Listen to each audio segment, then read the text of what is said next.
Hello friends, आज मैं आपके साथ मैक्रो इकोनॉमिक्स का एक टॉपिक करूंगा। चैप्टर का नाम है मनी, टॉपिक का नाम भी है मनी। मनी क्या होता है, चलिए डिस्कस करते हैं। डिस्कस करने से पहले बता दूं कि इस चैप्टर के सारे लिंक आपको डिस्क्रिप्शन में मिल जाएंगे। आप जाके नंबर वाइज सारे पढ़ सकते हैं, आपको बहुत मजा आएगा और पॉज करके साथ साथ नोट्स भी बना सकते हैं। चलिए शुरू करते हैं। Money is a commodity which is commonly or generally accepted as a medium of exchange.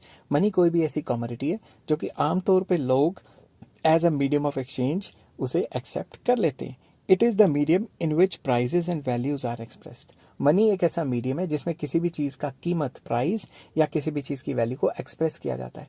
For example, phone कितने का है उसकी वैल्यू के हिसाब से प्राइस होगा ना, ठीक है। कार कितने की है, जितना प्राइस है उसका कार का, उसके वैल्यू के हिसाब से ना। तो किसी भी चीज़ की वैल्यू को बताना वो इन टर्म्स ऑफ मनी आता है, ठीक है।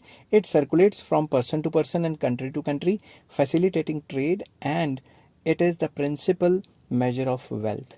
जो मनी है उसकी सर्कुलेशन इंसानों के बीच में होती है और कंट्रीज़ के बीच में भी होती है, और मनी के थ्रू ही आपको पता लग सकता है कि एक इंसान कितना वेल्दी है, कितना दौलतमंद है, ठीक है।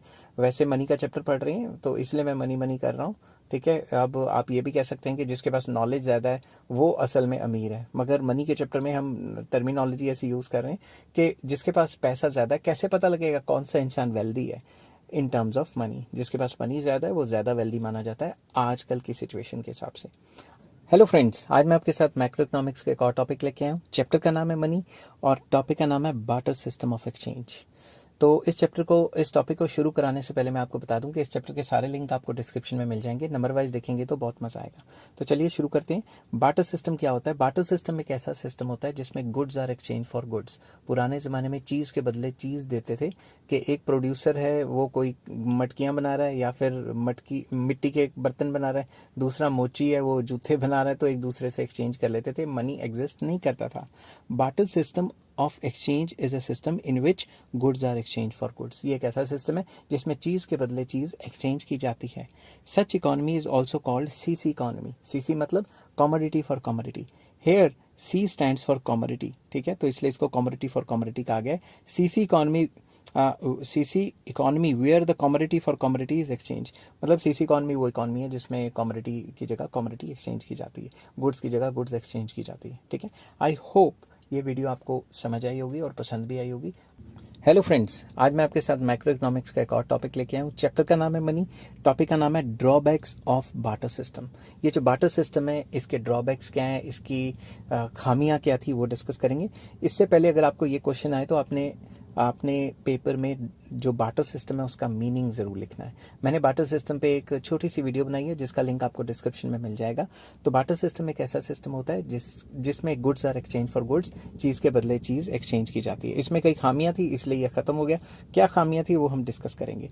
Following are the principal drawbacks of barter system of exchange. It is with the introduction of money that these drawbacks have been eliminated. जैसे ही मनी आया ये सारे ड्रॉबैक्स खत्म हो गए।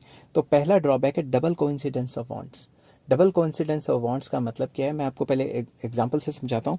मान लो कोई भी एक इंसान है, वो है फार्मर, ठीक है, और एक है क्लोथ मेकर, ठीक है, कपड़ा सिलता है या कपड़ा बनाता है। फार्मर को कपड़ा चाहिए था, इसको फार्मर की बनाई हुई चीज़ चाहिए थी, दोनों ने एक्सचेंज कर ली। अब फार्मर के कपड़े फटे नहीं, मगर इसको तो रोटी रोज खानी है। तो अब इसका जब अनाज खत्म हो गया, इसके जब व्हीट ग्रेन्स खत्म हो गए, तो इसको कोई और फार्मर ढूंढना पड़ रहा है जिसको कपड़े की जरूरत है। तो कहने का मतलब यह है कि जरूरी थोड़ी ना है कि दोनों के दोनों एजेंट्स को साइमल्टेनियसली डिमांड उनकी कौन साइड करे तभी एक्सचेंज करेंगे। तो हमें क्या सपना आ रहा है कि फलां फलां बंदे को ये चीज हमारी चीज चाहिए तो जाके एक्सचेंज कर लो। समझ गए ना बात?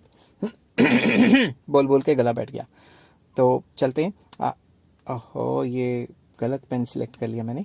Double coincidence of wants implies that at a point of time the two individuals are in possession of such goods which they are willing to exchange for the satisfaction of their wants. Double coincidence of wants का मतलब है कि दो अलग अलग agents हैं, individuals हैं, उनके पास वो गुड्स हैं जो एक दूसरे की डिमांड को सेटिस्फाई कर देंगे। But it is not so simple to find a person who wants your good and at the same time has a product that you want. तो ऐसा बंदा कैसे ढूंढोगे जिसको हमारा सामान चाहिए और हमारे को उससे सामान मिल जाए? समझ गए ना बात? तो ये तो ढूंढना काफ़ी मुश्किल हो जाएगा। तो इसलिए कहते हैं कि lack of double coincidence of wants, ठीक है। सेकंड आ जाता है lack of common unit of value. जैसे कोई भी चीज़ है, जैसे आपके घर में कोई भी सामान पड़ा है, आप उसको इन टर्म्स ऑफ मनी कन्वर्ट कर सकते हो। जैसे कार कितने की है, फ़ोन कितने का है, टीवी कितने का है, पेन कितने का है, ये सब इन टर्म्स ऑफ मनी जो है वो कन्वर्ट हो जाते हैं। मगर पुराने ज़माने में क्या होता था, पैसा तो होता ही नहीं था। फिर कोई कोई घोड़ों में ट्रेड कर रहा है, कोई अंडों में ट्रेड कर रहा है, कोई तरबूज में ट्रेड कर रहा है, कोई बकरियों में ट्रेड कर रहा है, कोई मुर्गियों में ट्रेड कर रहा है। समझ गए ना बात? तो कॉमन यूनिट नहीं था। समझ गए बात?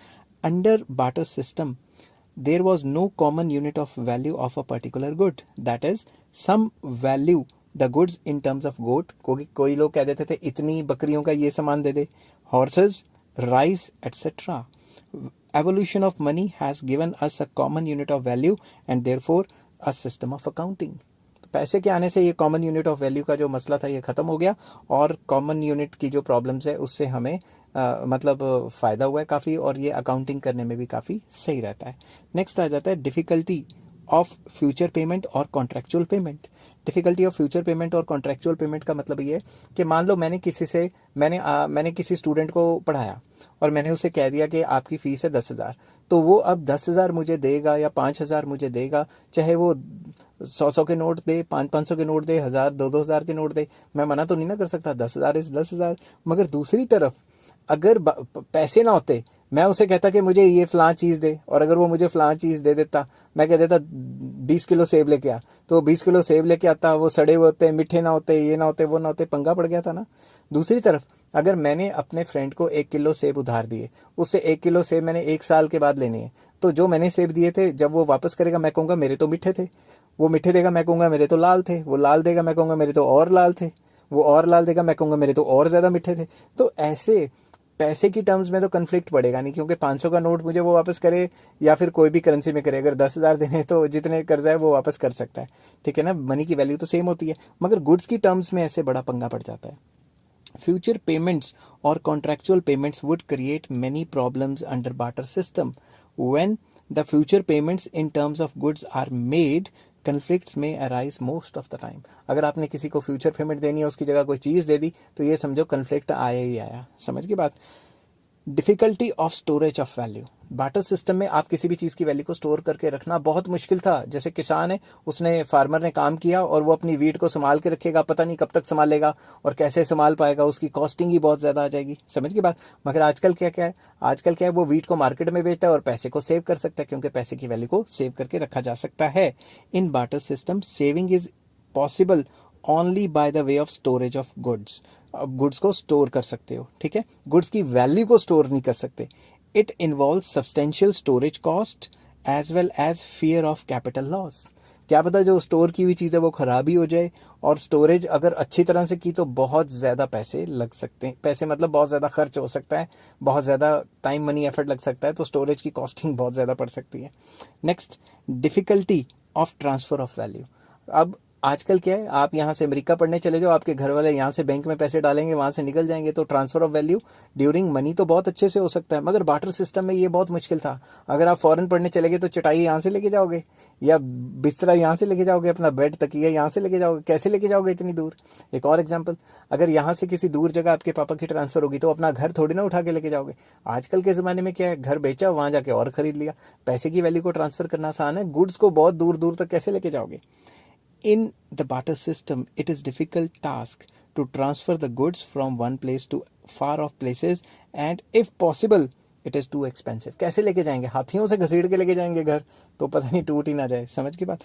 तो आई होप ये वीडियो आपको पसंद आई होगी। हेलो फ्रेंड्स, आज मैं आपके साथ मैक्रो इकोनॉमिक्स का एक और टॉपिक लेके आया हूँ। चैप्टर का नाम है मनी और टॉपिक का नाम है फंक्शंस ऑफ मनी। मनी के फंक्शंस क्या है, मनी के क्या काम है। जब भी आपको ये क्वेश्चन आए तो आपने मनी का मीनिंग ज़रूर लिखना है। मीनिंग की मैंने अलग से वीडियो बनाई है, जो आपको डिस्क्रिप्शन में लिंक मिल जाएगा, पूरे के पूरे चैप्टर का लिंक मिल जाएगा, आप नंबर वाइज देखिए। चलिए शुरू करते हैं। सबसे पहला फंक्शन है प्राइमरी फंक्शंस। प्राइमरी फंक्शंस कौन से? It refers to the basic functions of money common to all economies of the world. It includes the following. इसमें वो फंक्शंस आ जाते हैं मनी के जो कॉमन है, सारी इकोनॉमीज़ के लिए सेम है। तो सबसे पहला आ जाता है बार्टर सिस्टम ऑफ एक्सचेंज के अंडर जो चीज़ें नहीं थी वही मनी के फंक्शंस है बेसिकली। अगर आप हल्का सा दिमाग लगाओ तो वही है, जो बार्टर सिस्टम के अंडर नहीं होता था वो मनी के अंडर होता है। पहला है मीडियम ऑफ एक्सचेंज। तो मोस्ट इंपॉर्टेंट फंक्शन है ये medium of exchange. It means that money acts as a intermediary, मतलब मनी एक ऐसी बिचौली चीज़ है जिसके थ्रू आप गुड्स एंड सर्विसेज को एक्सचेंज कर सकते हो. मनी मीन्स मनी क्या है? It means that money acts as a intermediary for goods and services in exchange of transactions. जब भी आपने किसी से ट्रांजेक्शन करनी है तो आप कंसिडरेशन के तौर पे उसे मनी दे सकते हो. Use of money as a medium of exchange has removed the major difficulty of double coincidence of wants in barter system. Barter system में डबल कोइंसिडेंस क्या था? दो बंदों को एक दूसरे की चीज़ चाहिए तभी एक्सचेंज होगी ना, मगर एक बंदे को दूसरे की चीज़ ही नहीं चाहिए तो फिर एक्सचेंज तो पॉसिबल ही नहीं हो पाएगा. तो ये जो डबल कोइंसिडेंस ऑफ वांट्स की जो टेंशन थी ये ख़त्म कर दी मनी ने. अब जब भी जिसको कोई चीज़ चाहिए तो दूसरे से जाके एक्सचेंज कर लो. नेक्स्ट आ जाता है measure of value. It means that the value of each good and services is measured in monetary terms. It is also called unit of account. तो अब आपके पास पैसा है, आजकल जो मॉनेटरी सिस्टम है मनी है, आप मनी की टर्म्स में किसी भी चीज़ की वैल्यू को मेजर कर सकते हो. आपके घर में फ़ोन की वैल्यू ज़्यादा है या LCD LED जो भी टीवी है उसकी वैल्यू ज़्यादा है, कार की वैल्यू ज़्यादा है, कैसे पता लगता है किसकी वैल्यू ज़्यादा है? पैसे की टर्म्स में ही ना. जो चीज़ महंगी होती है उसकी वैल्यू ज़्यादा होती है. नेक्स्ट आ जाते हैं सेकेंडरी फंक्शंस और subsidiary functions. It includes all those functions that are supplementary to the primary functions. जो प्राइमरी फंक्शंस के सप्लीमेंट्री फंक्शन है वो आ जाते हैं इसमें. पहला आ जाता है standard for deferred payment. Deferred payments वो पेमेंट्स होती हैं जो कहीं ना कहीं फ्यूचर में देनी होती हैं. मैंने आपको एग्जांपल दी थी कि मैंने मान लो अपने फ्रेंड को 1 लाख रुपए कर्जा दे दिया. अब वो मुझे साल के बाद 1 लाख रुपया कह रहा है कि मैं दे दूंगा. अगर वो 1 लाख रुपया मुझे देगा, चाहे वो मुझे 500 के नोट दे चाहे 100 के नोट दे, है तो लाख रुपया ही ना, तो मुझे कोई टेंशन नहीं होगी. मगर बार्टर सिस्टम में अगर किसी ने एक का गुड ले लिया और वही गुड वापस करता है तो टेंशन हो जाती है, क्योंकि बंदा कह सकता है कि भाई मैंने तो अच्छी क्वालिटी का गुड दिया था, तूने जो दिया मुझे वो अच्छी क्वालिटी का गुड नहीं है. मगर पैसे की वैल्यू तो सेम रहती है ना, चाहे 500 का नोट दे वो वापस, चाहे वो 100 का note they. Deferred payments are those payments which are made sometimes in the future, that is repayment of loans etc etc. तो इसमें repayment of loans वगैरह काफ़ी आसान हो जाता है. नेक्स्ट आ जाता है store of value. It means storing the purchasing power to be used sometimes in the future. आप पैसे की वैल्यू को स्टोर करके रख सकते हो क्योंकि फ्यूचर में उसका कभी भी काम आपको पड़ सकता है. Saving in terms of money are much more secured than those in terms of good. अगर आप कोई भी गुड सेव करोगे, जैसे मान लो आपने कहा कि आपको 60 साल के बाद रिटायरमेंट होगी, आज ही आटा सेव करने लग जाते हो, पता नहीं कल को मिले ना मिले, तो वो तो खराब हो जाएगा. तो अगर आप पैसे सेव करोगे तब उस टाइम पे पैसे का कुछ भी खरीद सकते हो. तो स्टोर ऑफ वैल्यू एक इंपॉर्टेंट फंक्शन है जो मनी हमें प्रोवाइड करता है. Transfer of value. Money acts as a convenient mode of transfer of value. Money के थ्रू आप एक जगह से दूसरी जगह किसी भी चीज़ की वैल्यू पहुंचा सकते हो. फॉर एग्जांपल आप अमेरिका पढ़ने गए, आपके घर वाले यहाँ से पैसे डालेंगे, अमेरिका मिल जाएंगे बैंकिंग सिस्टम के थ्रू, ठीक है ना, या फिर वेस्टर्न यूनियन के थ्रू या कोई भी जो इंटरमीडिएट है उसके थ्रू. तो पैसा एक जगह से दूसरी जगह पहुंचाना बहुत आसान है. बल्कि अगर गुड्स पहुंचाने हो तो नानी याद आ जाएगी. अब आपको बेड पहुंचाना हो यहाँ से अमेरिका, कैसे पहुंचाएंगे? बेड थोड़ी ना जाएगा फोल्ड करके, और अगर पहुंचा भी दिया तो उसकी कॉस्टिंग बहुत आ जाएगी. It is helpful when goods are purchased from far off places for the satisfaction of human wants. अगर इंसानों ने दूर दूर जाके कोई गुड्स खरीदने तो वो वहाँ पैसा लेके जा सकते हैं और वहाँ से गुड्स खरीद सकते हैं. नेक्स्ट आ जाता है contingent functions. These are those functions which tend to assume significance during the course of economic development. जैसे जैसे हमारा देश डेवलप करेगा वैसे वैसे जो है ये सिग्निफिकेंस, ये चीज़ें इंपॉर्टेंट होती जाएंगी हमारे लिए. कौन कौन सी चीज़ें इसमें आ जाती हैं? Money forms the basis of other credit instruments. जो मनी है वो क्रेडिट इंस्ट्रूमेंट्स जो हम यूज़ करते हैं, अदर क्रेडिट इंस्ट्रूमेंट्स, उनके लिए काफ़ी इंपॉर्टेंट है.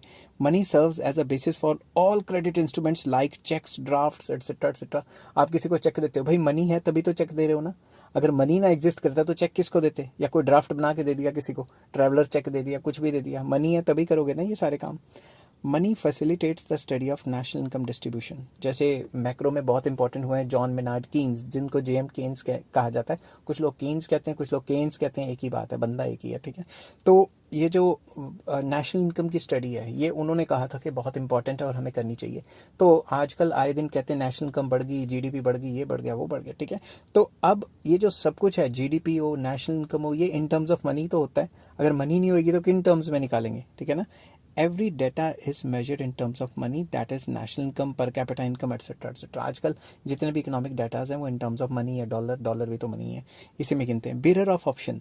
When we accumulate wealth in terms of money, we can exercise our option regarding the purchase of goods and services according to our needs. मान लो मैं पूरी उम्र कमाता हूँ और रिटायरमेंट पे आ जाता हूँ, अगर मेरे पास पैसा है तो मैं कुछ भी खरीद सकता हूँ. गला बैठ गया बोल बोल के। और अगर मेरे पास पैसा नहीं है तो मेरे पास ऑप्शंस कम हो जाएंगे। बेयरर ऑफ ऑप्शंस का मतलब है जब तक आपकी जेब में पैसा है आपके पास ऑप्शंस ही ऑप्शंस है। आप अपना सेव्ड मनी को, जरूरी थोड़ा ना अपने टीवी के लिए जोड़े थे तो टीवी खरीदोगे, क्या पता कार ले लो, क्या पता मोबाइल ले लो, कुछ भी ले लो, समझ की बात, आपके पास ऑप्शंस ही ऑप्शंस है। Money serves as a guarantee of solvency. जिसके पास मनी है वो इंसॉल्वेंट बन ही नहीं सकता, मनी ही उसको इंसॉल्वेंसी से बचाएगा। अब जब भी कोई कंपनी पैसा नहीं दे सकती, डूब जाती है, या कोई बंदे ने कर्जा लिया होता है डूब जाता है, तो वो क्या होता है, वो सॉल्वेंसी प्रोसीजर में चला जाता है, तो वो इंसॉल्वेंट बन जाता है, समझ की बात। मगर अगर उसके पास पैसा है तो वो उसको इंसॉल्वेंसी से निकाल सकता है।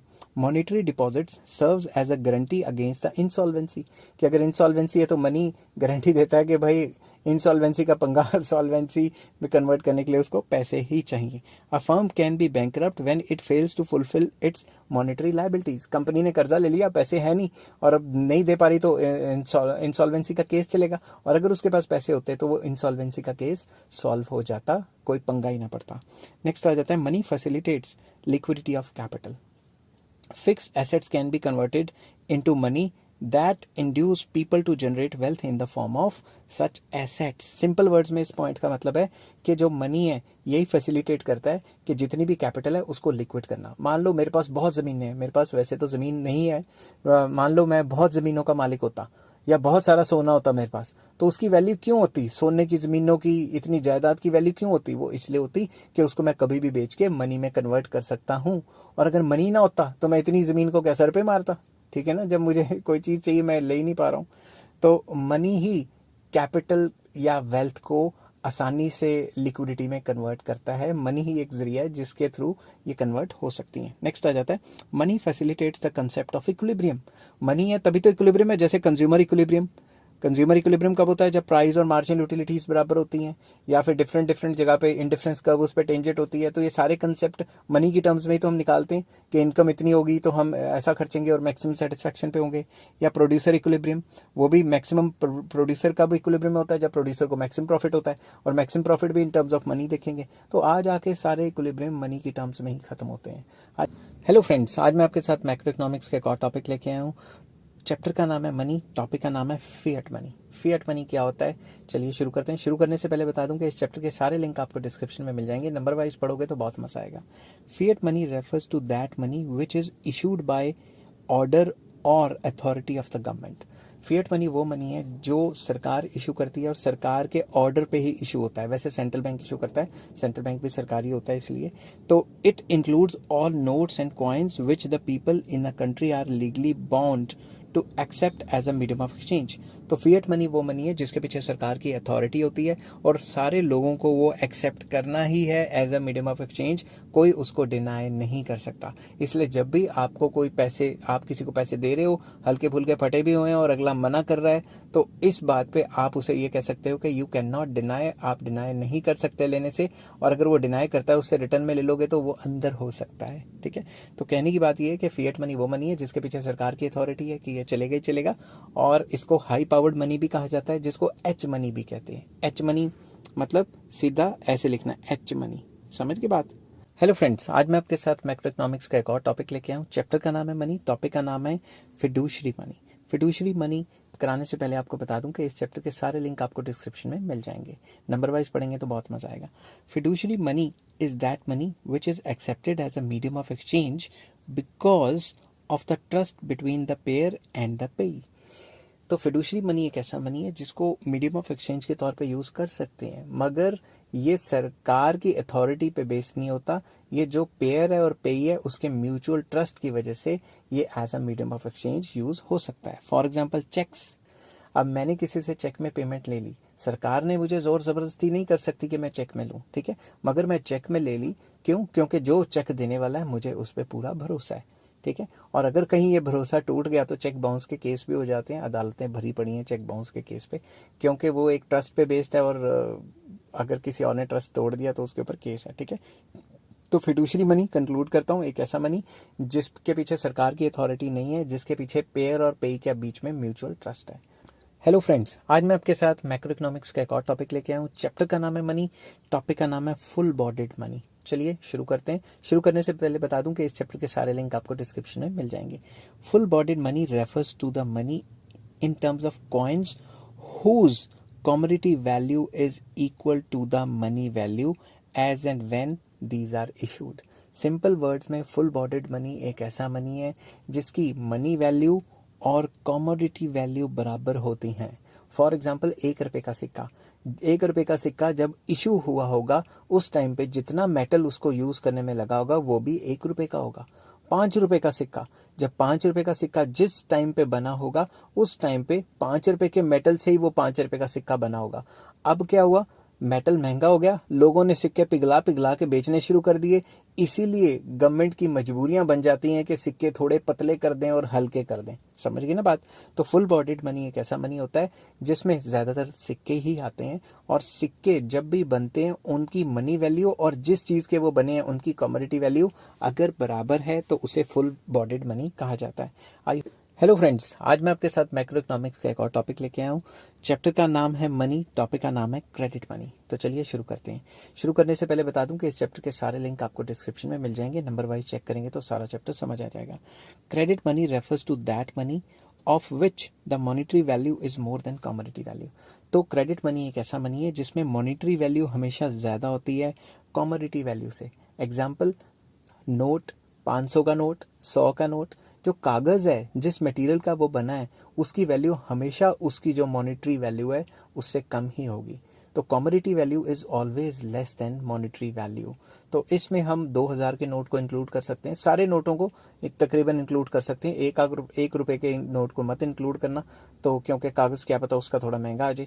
तो जो हाई डिनोमिनेशन वाली सारी करेंसी है वो इसमें आ जाती है, क्योंकि जो जिस कमोडिटी की वो पेपर की वो बनी है उसकी वैल्यू कमोडिटी वैल्यू कम है और मॉनेटरी वैल्यू ज्यादा है. हेलो फ्रेंड्स, आज मैं आपके साथ मैक्रो इकोनॉमिक्स का एक और टॉपिक लेके आया हूँ. चैप्टर का नाम है मनी, टॉपिक का नाम है money value of money. Topic शुरू कराने से पहले बता दूं कि इस चैप्टर के सारे लिंक आपको डिस्क्रिप्शन में मिल जाएंगे. नंबर वाइज देखेंगे तो बहुत अच्छे से समझ भी आएगा और मजा भी आएगा. Money value of money refers to the value which is inscribed on a coin or written on a paper. Money value किसी भी पैसे की वो वैल्यू है जो उस सिक्के या फिर नोट के ऊपर इंस्क्राइब्ड है, छपी हुई है. या नोट के ऊपर तो छप जाती है मगर सिक्के के ऊपर तो छपती नहीं ना, इंस्क्राइब्ड ही कह सकते हैं उसको, कि सिक्के के ऊपर वो गुंधी हुई है, उसको ये भी कह सकते हैं. ठीक है, जो दिख रही है उसके ऊपर लिखी गई. तो मनी वैल्यू वो वैल्यू होती है जितने में वो चलेगा. सिक्का या नोट मार्केट में जितनी वैल्यू का वो गुड एक्सचेंज करेगा उसको मनी वैल्यू कहा जाता है. हेलो फ्रेंड्स, आज मैं आपके साथ मैक्रो इकोनॉमिक्स का एक और टॉपिक लेके आया हूँ. चैप्टर का नाम है मनी, टॉपिक का नाम है commodity value of money. Commodity value of money को बताने से पहले आपको बता दूं कि इस चैप्टर के सारे लिंक आपको डिस्क्रिप्शन में मिल जाएंगे. आप नंबर वाइज जाके चेक करेंगे तो आपको बहुत मजा आने वाला है. Commodity value of money refers to the value of the commodity that money is made up of. Money किस चीज से बना है उस चीज की वैल्यू को हम कमोडिटी वैल्यू ऑफ मनी कहते हैं. फॉर एग्जाम्पल, जो नोट है वो कागज का बना हुआ है और वो जो कागज की जो कीमत है उसको कमोडिटी वैल्यू ऑफ मनी कहा जाता है.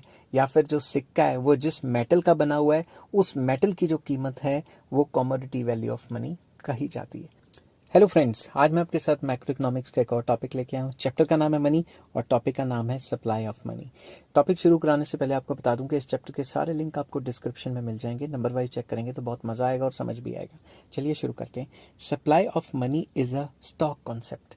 ये जो सप्लाई ऑफ मनी है ये एक स्टॉक कॉन्सेप्ट है जो एक गिवन पॉइंट ऑफ टाइम पे मेजर किया जाता है.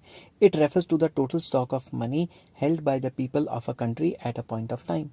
ये क्या है, मनी सप्लाई क्या है, एक गिवन पॉइंट ऑफ टाइम में लोगों के पास, पब्लिक के पास कितना पैसा है जो कि स्पेंडेबल फॉर्म में है उसे मनी कहा जाता है. लोगों के पास, बैंकों के पास और सरकार के पास नहीं, लोगों के पास जो एक पॉइंट ऑफ टाइम पे पैसा है उसी को सप्लाई ऑफ मनी कहा जाता है. अब stock of money held by the government and stock of money held by the banking system of a country does not constitute money supply because government and the banking system of a country are suppliers of money. जो सरकार के पास पैसा है और bank के पास पैसा है वो थोड़ी ना मनी सप्लाई होता है, क्योंकि वो तो सप्लायर्स ऑफ मनी है. मनी को तो सप्लाई ही वो करते हैं. Supply of money refers to that stock of money which is held by those who demand. जो लोग जो डिमांड करते हैं पैसे की, उनके पास कितना पैसा है, वो सप्लाई ऑफ मनी में इंक्लूडेड होता है, ना कि जो सप्लायर सप्लाई कर रहे हैं। ऐसे तो आरबीआई लगा रहे सप्लाई करने, वो भी सप्लाई ऑफ मनी बनता रहेगा, समझ की बात। तो इसमें जो डिमांड करते हैं उन्हीं के पास जो पैसा है वही सप्लाई ऑफ मनी गिना जाता है, and not by those who supply money, समझ गए बात। हेलो फ्रेंड्स, आज मैं आपके साथ मैक्रो इकोनॉमिक्स का एक टॉपिक लेके आया हूँ। चैप्टर का नाम है मनी, टॉपिक का नाम है measures of money supply. Money supply को मेजर करने के क्या तरीके हैं। इस वीडियो में मैंने चार तरीके M1, M2, M3, M4 discuss किए हैं। L1, L2, L3 मेजर्स भी होते हैं, वो किसी और दिन मैं डिस्कस करूंगा। वो इस लेवल की वीडियो नहीं होगी, वो मास्टर डिग्री के ऊपर जब मैं प्लेलिस्ट बनाऊंगा वहां पे डिस्कस करूंगा। तो सबसे पहले M1 measure of money supply, इसमें क्या क्या आ जाता है, ये थोड़ा बच्चों को याद करने वाली चीजें होती हैं, ठीक है ना। M1 is equals to C plus DD plus OD। C क्या होता है, currency held by the public which includes coins as well as paper notes. तो C में जो पब्लिक के पास जो नोट और सिक्के हैं वो आ गए। DD क्या होता है, it refers to the demand deposits of the people with commercial banks. Commercial banks के पास जितने भी डिमांड डिपॉजिट पड़े हैं, these are checkable deposits which can be drawn और ट्रांसफर्ड ऑन डिमांड। बंदा कभी भी निकलवा सकता है, आजकल तो ATM से भी निकलवा सकता है, वॉलेट पेमेंट भी होती है, UPI भी होती है, ठीक है ना। तो वो डिमांड डिपॉजिट हो गया जो बैंकों के पास पड़ा है और हमारी डिमांड पे वो निकल जाएगा। OD मतलब अदर डिपॉजिट्स। अदर डिपॉजिट्स में कौन से पैसे आते हैं, demand deposits with RBI of financial institutions like NABARD. जो भी फाइनेंशियल इंस्टीट्यूशंस लाइक नबार्ड मतलब national bank for agriculture and rural development, ऐसे फाइनेंशियल इंस्टीट्यूशन या मिलते जुलते फाइनेंशियल इंस्टीट्यूशंस के जितने भी पैसे RBI के पास डिमांड डिपॉजिट्स पड़े हैं वो भी मनी सप्लाई में आ जाते हैं M1 मेजर के under. Number 2, demand deposits with RBI of foreign central banks and foreign governments. जो भी RBI के पास फॉरेन गवर्नमेंट्स के पैसे और फॉरेन सेंट्रल बैंक के पैसे पड़े हैं, जो डिमांड डिपॉजिट्स हैं, जो कभी भी वो निकलवा सकते हैं, वो पैसा भी। Demand deposits of international financial institutions like, international financial institutions मैंने 2 बार लिख दिया है, ठीक है ना। तो international financial institutions like world bank and IMF, world bank को IBRD भी कहते हैं, international bank for reconstruction and development. तो वर्ल्ड बैंक के पैसे, IMF के पैसे भी जो इनके पास पड़े हैं वो भी आ जाते हैं, ठीक है। नेक्स्ट, कौन सी चीज़ें नहीं आती, other deposits does not include the deposits of government of a country with RBI and deposits of the country's banking system with the RBI। RBI के पास जो बैंक का पैसा पड़ा है या फिर RBI के पास जो गवर्नमेंट का पैसा पड़ा है वो नहीं आता M1 के अंदर, समझ की बात।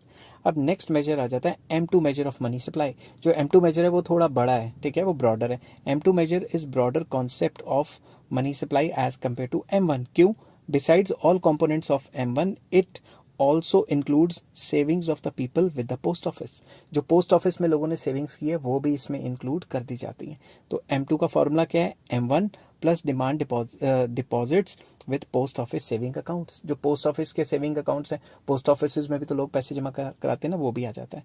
फिर आ जाता है M3 measure of money supply. जो M3 मेजर है वो भी थोड़ा ब्रॉड है M1 से। M3 मेजर या M3 is also a broader concept of money supply as compare to M1। Besides all components of M1 it also includes net time deposits of the people with commercial banks. इसमें क्या आ जाता है, जो commercial bank के पास net time deposits या FDs वगैरह पड़ी हुई हैं, जो फिक्स डिपॉजिट वगैरह पड़े हुए हैं, वो इसमें आ जाते हैं। तो M3 is equals to M1 plus net time deposits with commercial banks, जिसमें फिक्स डिपॉजिट्स, FDs वगैरह या टर्म डिपॉजिट्स या टाइम डिपॉजिट उसको भी कहा जाता है, वो चीज़ आ जाती है। नेक्स्ट आ जाता है M4 measure of money supply. M4 concept of money supply is broader then M3। तो जैसे जैसे हम ऊपर जा रहे हैं कॉन्सेप्ट ब्रॉडर होता जा रहा है, ठीक है। Besides all the components of M3 it also includes total deposits with post office other then in the form of national saving certificates, जिनको NSCs भी कहा जाता है। तो M4 कहता है कि M3 प्लस जो भी टोटल डिपॉजिट्स हैं पोस्ट ऑफिस के पास other than national saving certificates, वो सारे के सारे मनी सप्लाई में आ जाते हैं। हेलो फ्रेंड्स, आज मैं आपके साथ मैक्रो इकोनॉमिक्स का एक टॉपिक लेके आया हूँ। चैप्टर का नाम है मनी और टॉपिक का नाम है इंडियन मॉनेटरी सिस्टम। ये शुरू करने से पहले आपको बता दूं कि इस चैप्टर के सारे लिंक आपको डिस्क्रिप्शन में मिल जाएंगे। नंबर वाइज देखेंगे तो आपको बहुत अच्छे से समझ आने वाले हैं। चलिए शुरू करते हैं। A monetary system refers to the form of money which circulates in the economy bye the way of order or authority of the government. तो मॉनेटरी सिस्टम एक टाइप का पैसा है जो कि पूरी इकोनॉमी में सर्कुलेट हो रहा है गवर्नमेंट के ऑर्डर से या गवर्नमेंट की अथॉरिटी से।